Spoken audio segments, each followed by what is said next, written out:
नमस्कार मु राखिसा आपण मानक मो चैनल को स्वागत करुच्ची। आज आम षष्ठ श्रेणी सरस्वती शिशु मंदिर षष्ठ श्रेणी हिंदी बही पढ़ा तार द्वितीय विषय जार ना हूँ गुरुदक्षिणा। तो चलो पिला मैंने आरंभ करवा। महर्षि व्यास एक ऐसे महापुरुष थे जिन्होंने हमारे राष्ट्र जीवन के श्रेष्ठ गुणों को एकत्रित किया।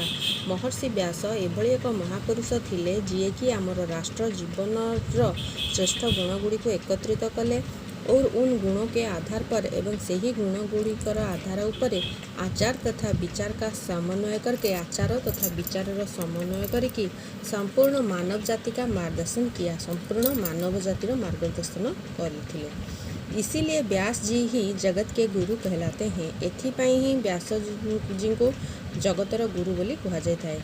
आषाढ़ पूर्णिमा को उनका जन्मदिन मनाया जाता है। आषाढ़ पूर्णिमा दिन तांको जन्मदिन पालन करा जाता है।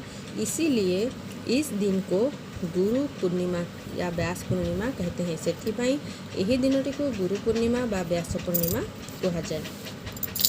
हमारे राष्ट्र में गुरु की महत्ता अत्यधिक है। आम राष्ट्र रे गुरुर महत्व अत्यधिक अटे। गुरु साक्षात ईश्वर के स्वरूप है। गुरु साक्षात ईश्वर स्वरूप अटंती ऐसा कहा गया है। यही भाई भाव कहा जाए। हमारे शास्त्रों में गुरु भक्ति का महत्व वर्णित है। आम शास्त्र मानकर गुरु भक्तिर महत्व विषय वर्णना है।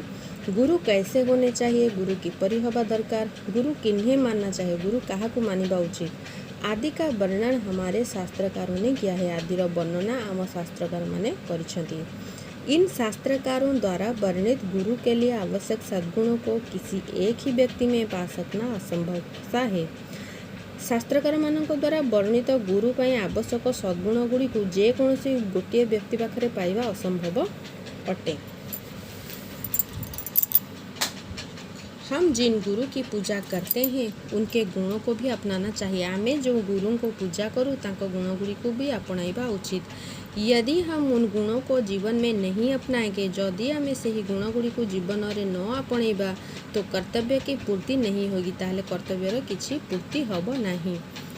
जो गुरु के साथ अधिक से अधिक एकात्म और एकरूप होता है, जी गुरु के सहित अधिकरू अधिक एकात्म एवं एकरूप होता है, वही उनकी पूजा कर सकता है। अन्य कोई नहीं। सी ही केवल तांका पूजा करि परिबो, अन्य कहीं न। अर्थात गुरु को ही सबू कथार अनुसरण करुथिबा, गुरु को सबू कथा को मानुथिबा, गुरु का सब आदर्श को ग्रहण करथिबा, ये सबू कथा।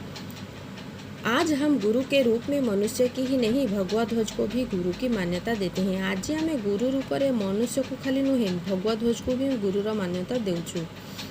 राष्ट्र का प्रत्यक्ष रूप प्रकट करने वाला, राष्ट्र प्रत्यक्ष रूप प्रकट करला वाला, यज्ञ ज्वाला तथा प्रकाशमान सूर्य का प्रतीक, यज्ञ ज्वाला तथा प्रकाशमान सूर्यर प्रतीक यही ध्वज जीवन में अंधेरे को दूर कर जीवन में अंधकार को दूर करी प्रकाश देने वाला है। प्रकाश दब ऐहिक तथा आध्यात्मिक आदर्श का प्रतीक यह भगवध्वज हमारा गुरु है। ऐहिक तथा आध्यात्मिक आदर्शर प्रतीक ही भगवध्वज आम गुरु अटे। व्यास पूर्णिमा के दिन हम इसी ध्वज की पूजा करते हैं। व्यास पूर्णिमा दिन आम यही ध्वजर पूजा करिथाउ। हम इससे सर्वस्व अर्पण की प्रेरणा लेते हैं। आमे एहाठारु सर्वस्व अर्पण करने ପାଇଁ प्रेरणा नहीं थाउ। हम तन मन धन से इस गुरु के गौरव के लिए उद्यमशील होने का संकल्प लेते हैं। हमें शरीर मन एवं धन तीनिटी क्षेत्र में यही गुरुर गौरव पाई उद्यमशील होगापी संकल्प नहीं थाउ, प्रतिज्ञा करि थाउ। केवल गंध अक्षत फूल चढ़ाकर पूजा करना पर्याप्त नहीं है। केवल गंध अक्षत फूल चढ़ाई करी पूजा करना पर्याप्त नुहे। उसके पीछे सर्वसमर्पण की भावना होनी चाहिए। ता पछरे सर्वसमर्पण भावना रहिबा भी दरकार। पूजा करके धन रूप से दक्षिणा अर्पण करना समर्पण भावना का दृश्यमान स्वरूप है। पूजा करके धन रूप में दक्षिणा अर्पण करना समर्पण भावनार खाली दृश्यमान स्वरूप, अर्थात देखे ही हवा जे मैं समर्पण कलु। जो दक्षिणा दबाटा को कहुची समर्पण भावनार दृश्यमान सेटा। श्रद्धा से ओतप्रोत होकर अंतःकरण से ध्वज को प्रणाम कर केवल एक फूल अर्पण करे तो भी काफ़ी है। यदि श्रद्धारे ओतप्रोत होई करी अंतःकरण निज अंतर ध्वज को प्रणाम करी केवल गोटे फूल जदि आम अर्पण करवा ताहले भी ताहा बहुत किछि। इस प्रकार के भाव से दिया हुआ 1 रुपया भी धनी व्यक्तियों के दिए हुए लाखों रुपयों से भी अधिक मूल्य रखता है। यही भली भावरे भावना रखी जदि आम एक टंकाटीए देइथिबा अर्पण करिथिबा ताहाले धनी व्यक्ति मानक लक्ष लक्ष टंका तुलन में ताहा अधिक मूल्यवान होइथाए। गुरु दक्षिणा का अभ्यास बचपन से ही होना चाहिए। गुरु दक्षिणार अभ्यास बाल्यावस्था ही हेबा उचित। गुरु दक्षिणा के दिन अपने माता पिता से कुछ रुपए मांग कर दे देना वास्तविक गुरु दक्षिणा नहीं है। गुरु दक्षिणा दिन निज पिता माता ठारू किछि टंका मागी करी आनिकी देई दबाटा वास्तविक गुरु दक्षिणा नुहे।